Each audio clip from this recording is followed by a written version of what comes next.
जय हिंद दोस्तों, मैं आप लोगों का सवाल करता हूँ और आज हम प्रैक्टिस सेट नंबर जो है 2 करेंगे और इसमें कुछ नए-नए प्रश्न आपको देखने को मिलेंगे और विस्तार पूर्वक मैं बताने का प्रयास करूँगा।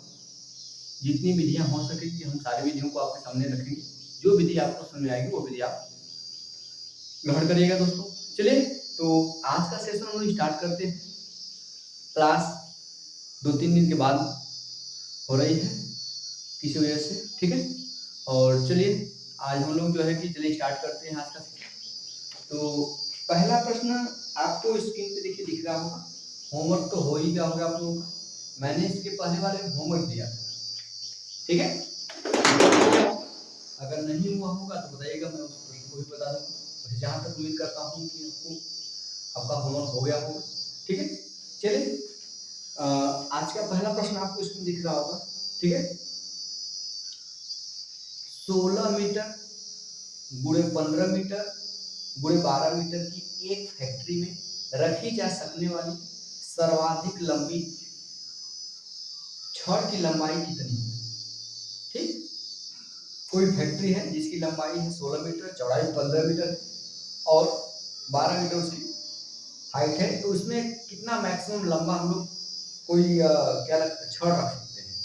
तो मैंने आपको बताया था इसके लिए जस्ट इसके पहले की जो मैंने क्लास लिया है उस क्लास में मैंने आपको विस्तार पूर्वक बताया है कि जब कोई घनाभ के आकार का होगा, जब कोई घनाभ के आकार का कोई होगा, ठीक है, घनाभ के आकार का होगा, इसमें सबसे जो लंबी छड़ रखी जा सकती है उसके मैंने बताया था। अगर इस घनाभ की लंबाई L है, चौड़ाई B है और जो हाइट है वो H है, तो सबसे लंबा जो रखने वाला होगा इस रखा जा सकने वाली छड़ की लंबाई L स्क्वायर रूट में plus B square plus H square.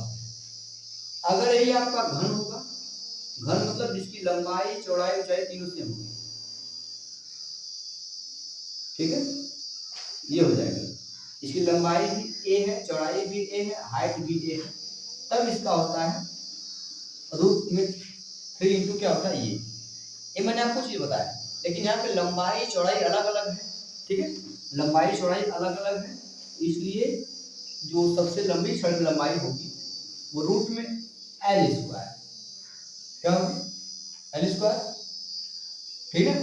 L का मतलब हो जाएगा दिया गया कितना बेटा पर 16, हाँ 16 15 12, ठीक है, 16 स्क्वायर, ठीक है, प्लस 15 स्क्वायर प्लस 12 स्क्वायर, इन सबका वर्ग करेंगे तो 16 का स्क्वायर 256 होता है, 16 प्लस 16 256 हो जाएगा, प्लस 15 का स्क्वायर 225 हो जाएगा और 12 का स्क्वायर से देखो कितना आ जाएगा 44।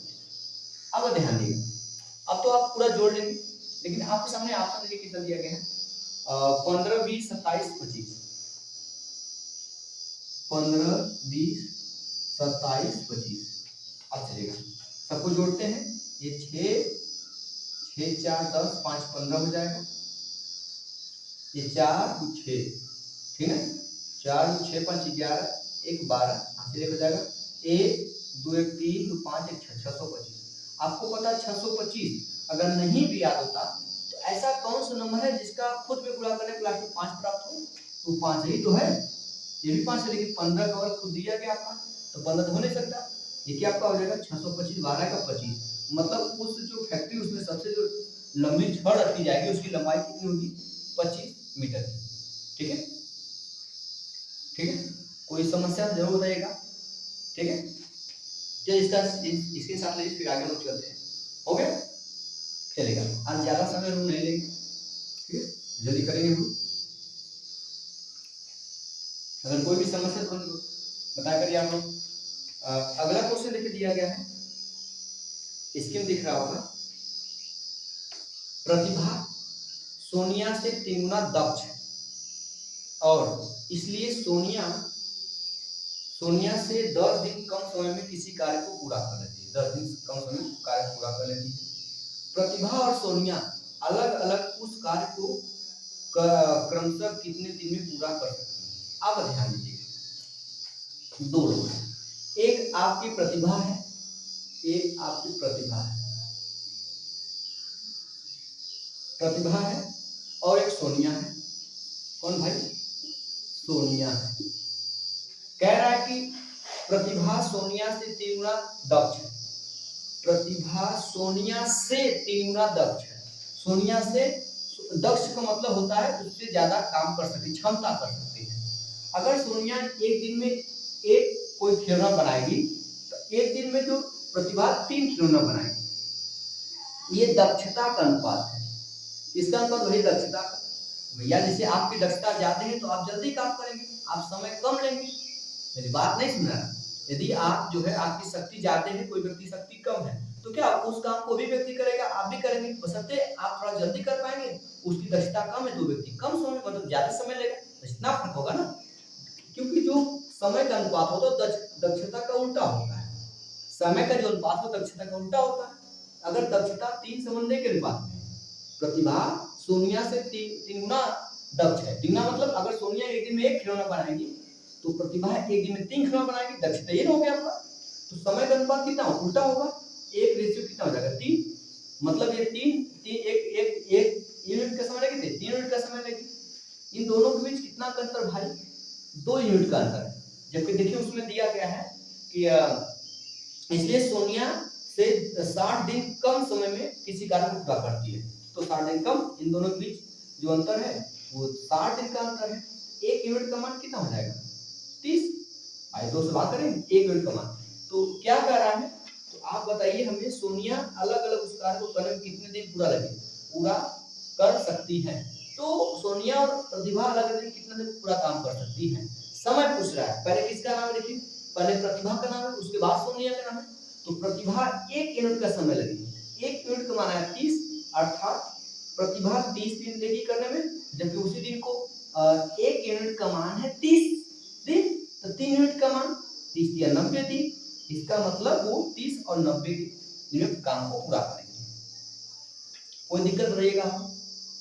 ठीक है। किसी काम को ऐसे दक्षता का अनुपात दिया गया है कि सोनिया से 3 गुना दक्ष।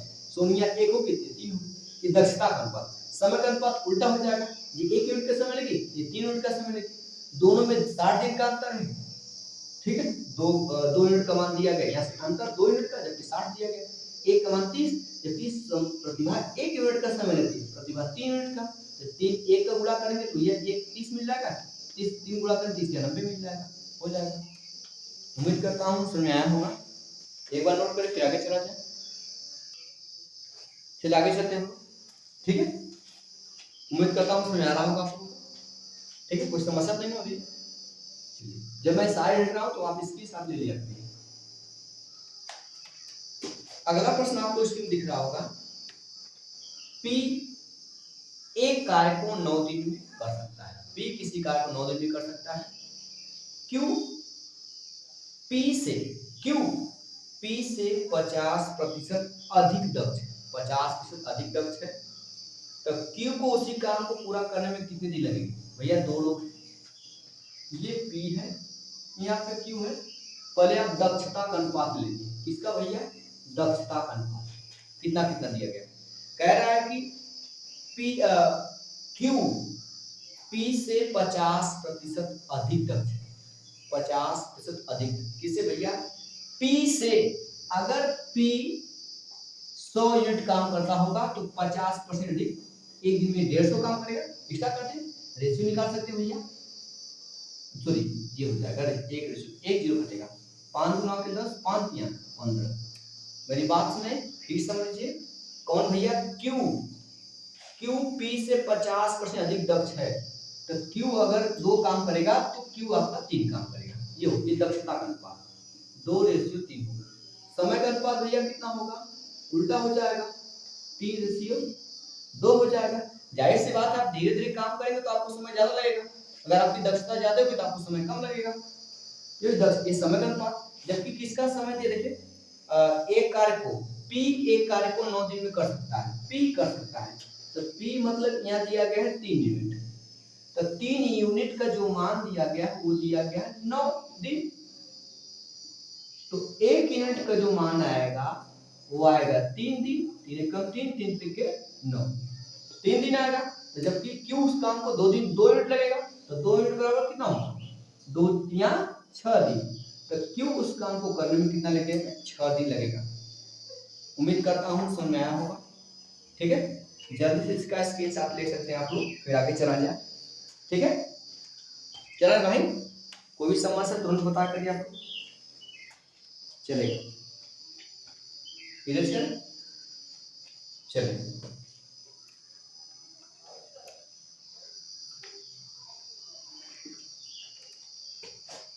चलेगा। अगला प्रश्न आपको स्क्रीन पे दिख रहा होगा, राज और प्रेम क्रमशः 3 किमी और 2 किमी प्रति घंटा की गति से विपरीत दिशा में चल रहे हैं।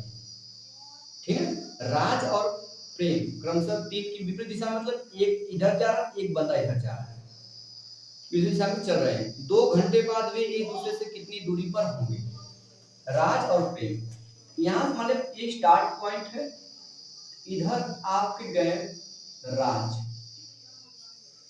और इधर आपके जा रहे हैं प्रेम, ये स्टार्ट पॉइंट। राज की जो स्पीड है भैया कितनी दिया गया? 3 किलोमीटर प्रति घंटा। 1 घंटा में 3 किलोमीटर जाएंगे, और ये 1 घंटा में 2 किलोमीटर प्रति घंटा। इसका मतलब नहीं भैया 3 किलोमीटर प्रति घंटा 1 घंटा हो जाएगा, और 2 किलोमीटर प्रति 1 घंटा का मतलब 2 किलोमीटर, 1 घंटा में 2 किलोमीटर, ये इनकी चाल है। कह 2 घंटों के बाद उनकी भी दूरी क्या होगी? अगर 3 किलोमीटर प्रति घंटा है तो हम राज द्वारा चली गई दूरी 1 घंटा में जो 3 किलोमीटर चलेंगे, तो 2 घंटा में जाहिर सी बात 6 किलोमीटर चलेंगे। ये पॉइंट राज इधर जाएंगे कितना किलोमीटर भैया? 6 किलोमीटर। उसी समय इधर चले होंगे तो प्रेम 2 घंटा में कितना किलोमीटर जाएंगे? 1 घंटा में 2 किलोमीटर, तो 2 घंटा में कितना भैया हो जाएगा? 4 किलोमीटर जाएंगे। अब उनके बीच दूरी ये रहा 6 आपका, ये रहा 4, टोटल इनकी बीच दूरी कितनी होगी? अब ये पहुंच गए यहाँ पे राज, प्रेम यहाँ पे पहुंच गए, इनके बीच की दूरी टोटल कितनी हो जाएगी? 6 4 10 किलोमीटर। तो 2 मिनट बाद वो एक दूसरे से कितने दूरी पर होंगे भैया? 6-10 किलोमीटर की दूरी पर होंगे। कोई समस्या? वैसे भी तो आपको पता होगा दूरी बराबर भैया चाल घूरते समय होता नहीं कि नहीं पता है? दूरी बराबर चाल घूरते समय, तो भैया वही तो मैं लगाया, चाल 3 किलोमीटर प्रति घंटा, समय 2 दिया गया है तो 3 गुना 6, इनकी जो चाल है वो 2 है, समय भी 2 है, तो 2 गुना के ये जाएंगे 6, ये जाएंगे 4, वही मैं लिख रहा हूँ। अर्थात वो एक दूसरे से दूर जाएंगे तो उनके बीच की दूरी और बढ़ जाएगी, कितना हो जाएगी? 10 किलोमीटर हो जाएगी। ठीक है, हो गया भाई, आगे चला जाए। अगर थोड़ा भी समस्या और तो जरूर बताया करिए आप लोग। ठीक है, जल्दी करिए, नोट करिए, चले चलते हैं आगे। ठीक है, इसको ऐड कर दीजिएगा, थोड़ा भी समस्या हो तो जरूर बताया करिए आप। अगला क्वेश्चन देखिएगा, 4 सेमी भुजा वाले 4 घनों, थोड़ा सा लॉजिकल प्रश्न ये, 4 सेमी भुजा वाले 4 घनों को एक सीध में सटाकर एक घनाभ बनाया गया है, तो घनाभ का पृष्ठीय क्षेत्रफल बताइए। देखिए घनाभ क्या था बस समझिएगा, घनाभ मतलब जिसकी लंबाई चौड़ाई तीनों अलग अलग होती है, ये घनाभ होता है। ये हो जाएगा, ये आपका क्या हो गया भैया? घनाभ। लंबाई ये है, चौड़ाई ये हाइट है, तो क्या दिक्कत? लंबाई चौड़ाई हाइट तीनों पता चल गया। तो इसमें होता है पहले घनाभ का आयतन, आयतन मतलब ये, तो लंबाई गुणे चौड़ाई गुणे ऊंचाई LBS होता है। लेकिन पृष्ठीय क्षेत्रफल क्या होता है? पृष्ठीय क्षेत्रफल क्या होगा भैया? पृष्ठीय क्षेत्रफल क्या होता है? ठीक है, 2 ब्रैकेट में LB लंबाई गुणे चौड़ाई प्लस BH चौड़ाई गुणे ऊंचाई, फिर ऊंचाई गुणे लंबाई, ये होता है। ठीक है, ये चीज मिलता है। ठीक है, और इसमें सबसे जो लंबा बम्बू रखा जा सकता है वो क्या होगा? रूट में L² प्लस B² प्लस क्या अलग H²। मैंने आपको बताया, ये तीनों चीज याद रखिएगा। ठीक है, ये घनाभ बना जाए तो याद रखिएगा। ठीक है, चलिए मेरी बात ध्यान समझिएगा। कह रहा है कि 4 से भुजा वाले 4 घन, कितने घन भैया? 4 घन। एक घन आपका ये है, दूसरा घन आपका ये है, और तीसरा घन आपका ये, और चौथा घन आपका ये। 4 घनों को सटा कर रख दिया गया, ये रहा घन का। ठीक है भाई, 4 घन हो गया और सटा रखेंगे तो इसका आपका आकृति बन जाएगी। ठीक है बेटा, ये बन जाएगा, ये 4 घन आपके बन गए। 4 घनों को सटा के तो भैया इसकी ये जो भुजा होगी 4 सेमी, इसकी भुजा ये भी 4 सेमी होगी। ठीक है, इसकी भुजा ये भी 4 सेमी, 4 सेमी, 4 4 4 हो गया। ये चौड़ाई तो वही रहेगी, चौड़ाई थोड़ी बढ़ने वाली है, हाइट भी आपका हो जाएगा 4 रहेगा, लेकिन यहाँ से जो इसकी टोटल इसकी लंबाई बन जाएगी, टोटल ये कितनी हो जाएगी लंबाई, ये लंबाई 4 4 8 4 12 4 16। अगर इसकी लंबाई की बात करें, टोटल लंबाई कितना होगी भैया, ये 16 से हो जाएगा, लेकिन चौड़ाई 4 ही रहेगा, हाइट भी कितना रहेगा, हाइट भी 4 रहेगा। तो इसका पृष्ठीय क्षेत्रफल क्या होता है, तो ब्रैकेट में लंबाई गुणित चौड़ाई, देखिए लंबाई गुणित क्या होगा चौड़ाई, लंबाई मतलब 16 हो जाएगा, चौड़ाई मतलब 4 हो जाएगा, फिर प्लस चौड़ाई गुणित ऊंचाई 4 गुणित 4 हो जाएगा, फिर ऊंचाई गुणित लंबाई 4 गुणित 16 हो जाएगा। इसी चीज को हल करना है तो 2 हो जाएगा, 16 चौके 64 भैया हो जाएगा, और 4 चौके 16 हो जाएगा, प्लस 16 चौके 64 हो जाएगा, जोड़ दीजिए 64 64 128 128 6, ठीक है, 144 10 134 10 44 144, 2 गुणित 144 हो जाएगा, गुणा कर देंगे 200 कितना हो जाएगा आपका, 200 कितना हो जाएगा आपका 88 हो जाएगा। मेरी बात सुनिएगा, 4 घन है जिनकी भाई जिनकी भुजा 4 है, तो 4 घनों को एक दूसरे सटा कर रखेंगे तो जो इसे 4 4 4 तो लंबाई तो बढ़ गया, 4 चौको 16 हो जाएगा, टोटल लंबाई 16 हो गया, लेकिन चौड़ाई थोड़ी बदलेगी, चौड़ाई 4 हो जाएगा, हाइट भी 4 रहेगा, तो होता है लंबाई गुणित चौड़ाई, लंबाई होता भैया, चौड़ाई होता और क्या होता है ऊंचाई होता है। तो लंबाई चौड़ाई कितने, तो लंबाई 16 चौड़ाई 4, फिर प्लस चौड़ाई गुणित ऊंचाई, चौड़ाई 4 ऊंचाई भी 4 है, फिर चौड़ाई गुणित मतलब ऊंचाई गुणित लंबाई, तो हाइट 4 है, लंबाई 16 हो जाएगी, बस 16 चौके 64 4 चौके 16 16 चौके 64 64 64 128 ऐ 16 जोड़ेंगे 144 144 गुणित 2 288 हो जाएगा। तो जो सेमी स्क्वायर होगा, तो जो घनाभ बनेगा उसका पृष्ठीय क्षेत्रफल कितना होगा 288 सेमी स्क्वायर। ठीक है, उम्मीद करता हूं समझ आया होगा। ठीक है, जल्दी से नोट करें फिर आगे चला जाए। ठीक है, चलो दोस्तों आगे चलते हैं। ठीक है, कोई भी समस्या जरूर बताया करिए आपको।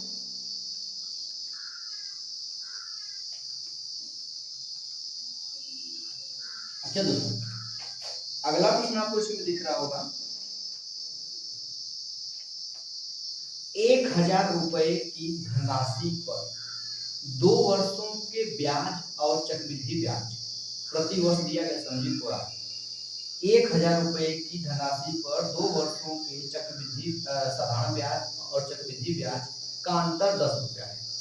ठीक है, वार्षिक ब्याज की दर क्या है, आपको पता होगा कि मैंने आपको चक्रवृद्धि ब्याज कंपाउंड इंटरेस्ट मैंने क्लास लिया हुआ है, प्लेलिस्ट में सारी चीजें उपलब्ध है, एक बार जाकर वहां से देख सकते हैं कि 2 साल का कंपाउंड इंटरेस्ट और चक्रवृद्धि मतलब सॉरी साधारण ब्याज सिंपल इंटरेस्ट में जो अंतर होता है वो क्या होता है, होता है P इंटू आर स्क्वायर बटा 100।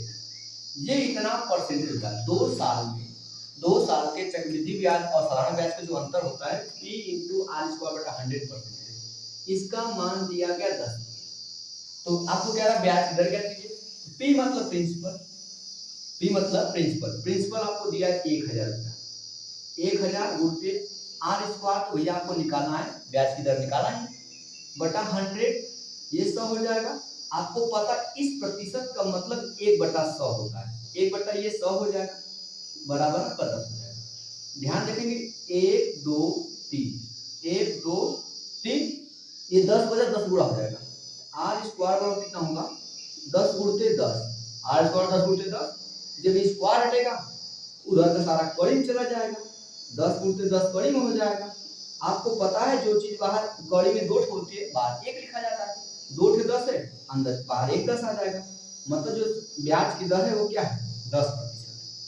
फिर समझेगा 2 साल के चक्रवृद्धि ब्याज और साधारण ब्याज जो अंतर होता है P इंटू आर स्क्वायर बटा 100%, इसका मान दिया 10 रुपया, तो P का मतलब 1000 दिया गया, R निकालना है 100 100 हो गया, इस प्रतिशत का मतलब 1/100, 1 2 3 1 2 3 0 10 बचा, 10 गुणा 10 10 हो जाएगा, स्क्वायर है, रूट में जाएगा सारी चीजें और घटेगा, 10 दो बार है, 15 बार एक बार आएगा।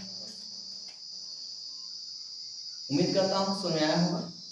ठीक है, अगला प्रश्न चलते हैं, यूज करते हैं इसको भाई। ठीक है, चलेगा। कोई समस्या हो रही तुरंत बताया करिए, प्रैक्टिस में हर तरह के प्रश्न आपको देखने को मिलेंगे। अगला प्रश्न काफी लाजवाब देखिएगा, चलेगा। कह रहा 20 संतरों का लागत मूल्य, 20 संतरों का लागत मूल्य 16 संतरों के विक्रय मूल्य के बराबर। लागत मतलब होता है कास्ट प्राइस, जितना रुपए में आपने खरीदा है। 20 संतरों का लागत मूल्य 16 संतरों के बिक्री मूल्य के बराबर है, तदनुसार उस पर प्राप्त लाभ कितने प्रतिशत रहेगा। तो भैया 20 संतरों का लागत मूल्य, तो 20 लागत मूल्य से 20 संतरों का, तो 20 संतरों का सीपी जो है किसके बराबर है, 16 संतरों के एसपी के बराबर। एसपी मतलब बिक्री मूल्य के बराबर। 20 संतरों का क्रय मूल्य 16 संतरों के एसपी मतलब विक्रय मूल्य के बराबर है।